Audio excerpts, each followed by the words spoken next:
Handa mo bang gawin ang lahat para sa pamilya mo? Ipagpapalit mo ba ang iyong katawan para sa pera?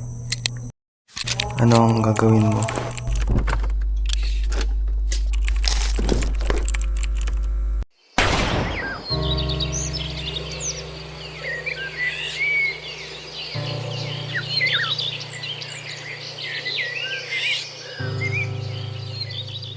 Wala na tayong bigas.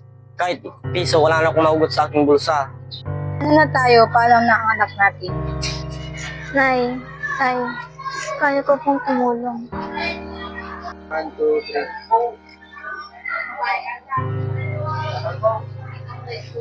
May paraan. Paano kung sa maling paraan mo ito gagawin?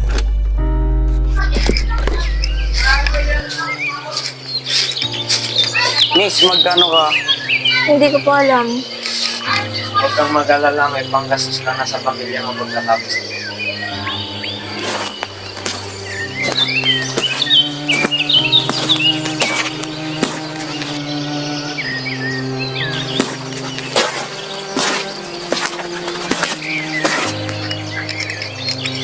Pearly, huwag mong gawin ito. Hindi ito ang sagot sa problema mo. Pero ano ang iyong magagawa? May iba pang paraan. Hindi mo kailangang ibenta ang sarili mo. Tara na, Pearly.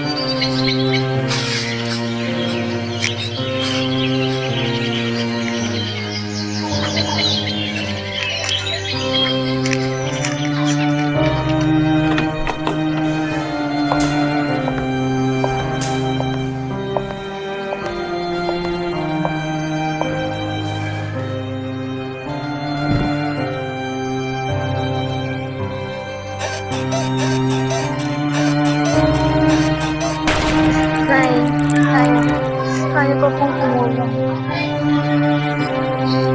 Ano siya ibibigay ko na? Kompleto yan.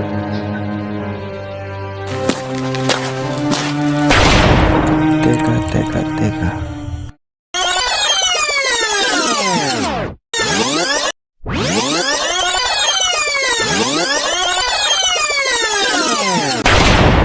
Hanggang kailan natin ipipikit ang ating mga mata sa prostitusyon na mistulang isang normal na bahagi ng lipunan? Hanggang kailan natin ipagsasawalang bahala ang katotohanang may mga batang biktima? Nasaan ang mahigpit na pagpapatupad ng batas kung patuloy pa rin lumalagong prostitusyon sa ating bansa? Hanggang kailan mo titiisin ang gantong buhay kung may pagkakataon pang makalaya? Halos araw-araw ay naririnig natin ang malungkot na balita tungkol sa kalagayan ng mga batang napapabilang sa industriya ng prostitusyon sa Pilipinas. Ayon sa mga ulat ng UNICEF at NGO, ang Pilipinas ay kabilang sa mga bansang may pinakamataas sa bilang ng mga bata sa prostitusyon na umaabot sa 60,000 hanggang 100,000. Ang mga lugar na pinakaprominente sa ganitong uri ng kalakaran ay ang Metro Manila, Angeles City, Puerto Galera sa Mindoro, Davao at Cebu. Ngunit ang eksaktong bilang ng mga batang ginagamit sa prostitusyon ay mahirap matukoy dahil sa likas na lihim ng mga aktibidad na ito. Ang mga batang ito ay madalas hindi rehistrado. Mabilis lumipat mula sa isang lugar patungo sa iba at kadalasan ay nagtatago sa likod ng iba pang serbisyo upang magmukhang normal. Ang prostitusyon sa bansa ay dulot ng iba't ibang salik tulad ng kahirapan, kakulangan sa edukasyon at oportunidad, at karanasan sa pang-aabuso sa pamilya. Marami sa mga biktima ay napipilitang magbenta ng katawan upang matugunan ang kanilang pangangailangan. Habang ang iba naman ay nagdadala ng kultura ng komersyalisasyon at sexual na objectification. Ang epekto ng prostitusyon sa mga batang ito ay malalim at matindi. Sa pisikal, sila ay gumugugol ng matagal at hindi regular na oras sa pagtatrabaho, gumagamit ng bisyo tulad ng paninigarilyo at pag-inom, at kailangan din gumamit ng mga kondom at iba pang mga kontraseptibo. Sa aspeto ng emosyonal at psychological, karamihan sa kanila ay nakararanas ng matinding kahihiyan, self-hate at guilt. Sa lipunan, nakararanas sila ng pagkakalayo sa kanilang mga mahal sa buhay. Bagamat may mga batas at legal na framework na ipinasa upang protektahan ang mga bata mula sa prostitusyon, patuloy ang mga hamon sa pagpapatupad nito. Kasama sa mga hakbang na sinasaad ang mga panukalang batas na magsusulong ng mga matinding proteksyon sa mga batang biktima ng prostitusyon at magsusulong ng mga programa upang mapigilan ang kanilang pagpasok sa gantong kalakaran. Ngunit paano nga ba natin masusumpong prostitusyon sa bansa? Una, mas mahigpit na pagpapatupad ng mga batas.